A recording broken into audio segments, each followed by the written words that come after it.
They're saying electricity bills are going to hit an all-time high this summer, with the average household paying almost $200 a month just to stay cool. It's enough to make you dread opening the mail.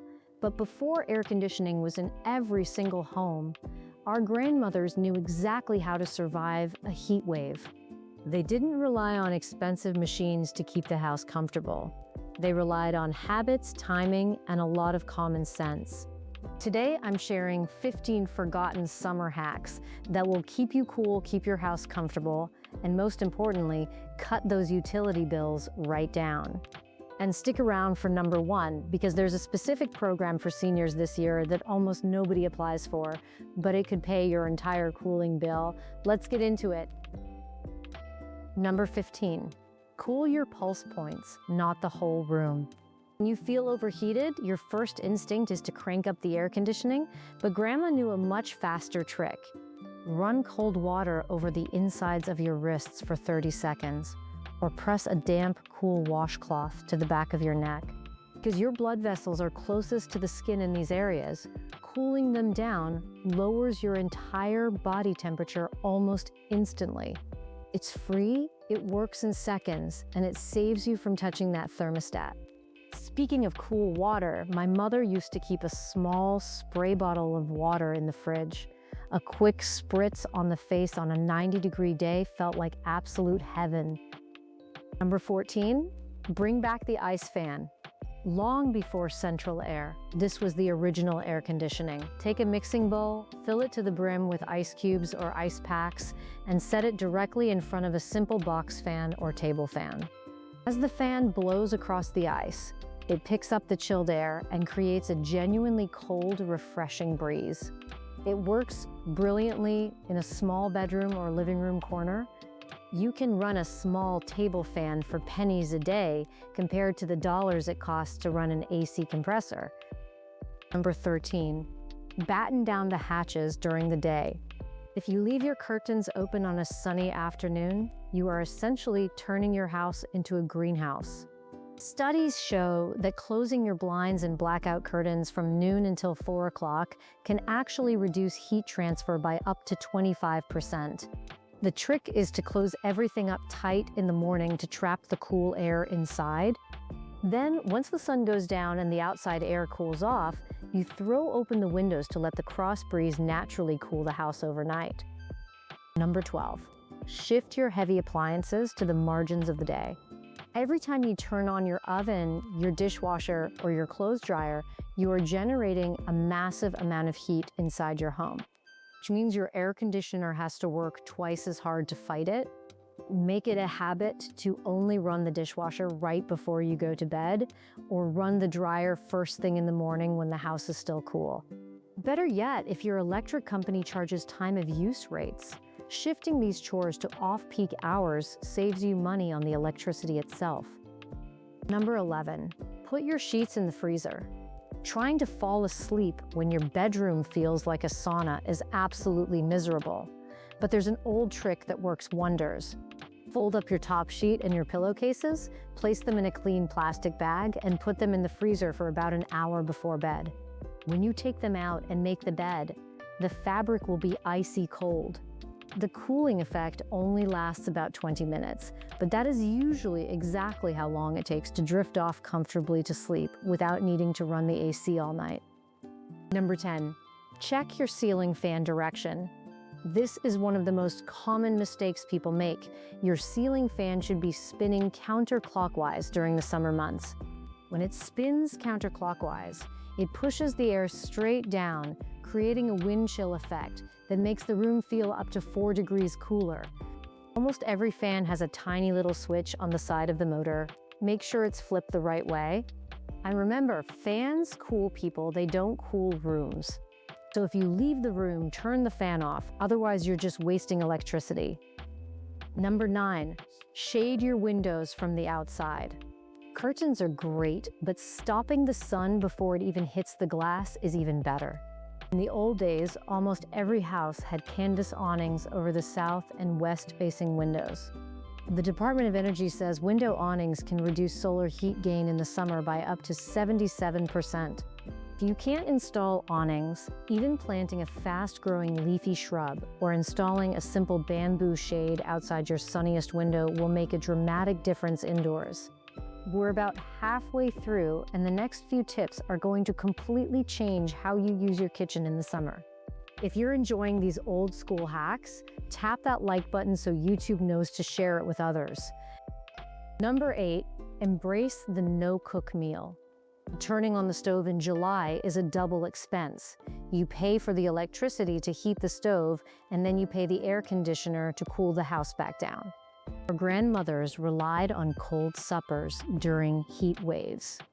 Chicken salad over crisp lettuce, cold pasta salads, sandwiches, or just a big plate of sliced tomatoes, cucumbers, and cheese. It's refreshing, it requires zero cooking, and it keeps the kitchen completely cool. If you must cook, use a slow cooker or take it outside to the grill. Number 7, water your garden the smart way. Summer water bills can be just as shocking as electric bills if you aren't careful. Never water your lawn or garden in the middle of the day. The sun simply evaporates half the water before it ever reaches the roots. Always water in the early morning or late evening. And putting down a 2-inch layer of mulch around your plants will hold the moisture in the soil, meaning you only have to water half as often. Your plants will be happier and your water bill will be much lower. Number 6, follow the 78-degree rule. This is a big one. The official recommendation from energy experts is to set your thermostat to 78 degrees when you are home in the summer. Now, I know that sounds warm to some people, but if you wear light clothing and use a ceiling fan, 78 feels perfectly comfortable. And when you leave the house, turn it up to 82 or 85. Lowering your thermostat does not cool the house down any faster. It just forces the unit to run longer and wastes a tremendous amount of money. Learn to tolerate it just a few degrees warmer, and the savings will astound you. Number 5, dress for the season. We've gotten so used to climate-controlled environments that people wear jeans and long sleeves in the middle of summer and expect the AC to make up the difference. Put the heavy clothes away. Switch to loose-fitting cotton, linen, and breathable fabrics. Wear lighter colors that reflect heat rather than absorbing it. I learned this the hard way years ago. Just changing what you wear indoors can make a house at 80 degrees feel totally fine. Dress cool, and you won't need to run the house so cold. Number 4, unplug the vampires. Even when they are turned off, things like televisions, computers, and phone chargers are pulling standby power. This is called vampire power, and it accounts for up to 10% of your monthly electric bill.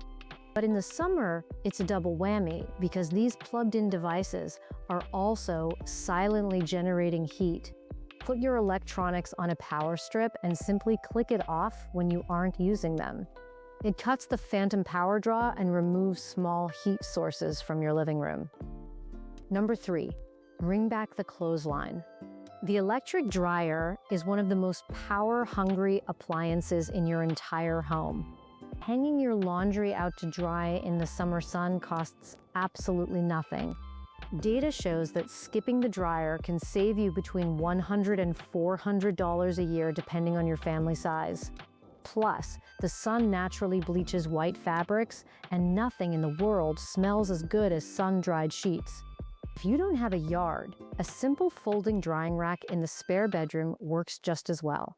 We are down to the final 2, and number 1 is something every senior should know about. Before we get there, if you appreciate old-fashioned practical wisdom that actually works, go ahead and hit subscribe. I share money-saving household tips here every week, and I'd love to have you join our community. Number 2, rethink your summer entertainment. When the weather gets hot, it's tempting to go to the movies, go to the mall, or go out to eat just to sit in their air conditioning. But spending $50 to avoid a $5 electric bill doesn't make much sense. Look for free community events instead. Most towns have free outdoor concerts in the park, farmers markets, and community gardens. Your local library is completely free, air-conditioned, and usually hosts workshops or book clubs all summer long. Or just wait until dusk, make a pitcher of iced tea, and sit on the porch with a neighbor. The best summer memories don't cost a dime. And finally, the number one tip. This isn't just a hack, it's an actual program that millions of people qualify for but never use. It is especially important this year. Number one, look into utility assistance programs. In 2026, the government has fully funded the Low-Income Home Energy Assistance Program, or LIHEP, with over $4 billion. This program specifically prioritizes households with residents aged 60 and over. If you are on a fixed income and struggling to pay your summer cooling bills, this program will make direct payments to your utility company on your behalf. Some local chapters will even provide free fans or repair a broken air conditioner. It operates on a first-come, first-served basis, so you need to contact your local community action agency right away. There is absolutely no shame in using a program that your tax dollars helped fund. That's exactly what it's there for. Don't suffer in dangerous heat just to save a few dollars. And there you have it, 15 forgotten ways to beat the heat and keep your bills low this summer. Our grandmothers didn't have smart thermostats or high-tech air conditioners, but they knew how to work with the heat instead of fighting it. I'd love to hear from you. Which of these old school tricks do you still use? Did I miss any good ones? Let me know in the comments below. If you found this video helpful, please give it a thumbs up and share it with someone who could use it. Hit that subscribe button for more practical, old-fashioned wisdom. Stay cool, save smart, and I will see you in the next one.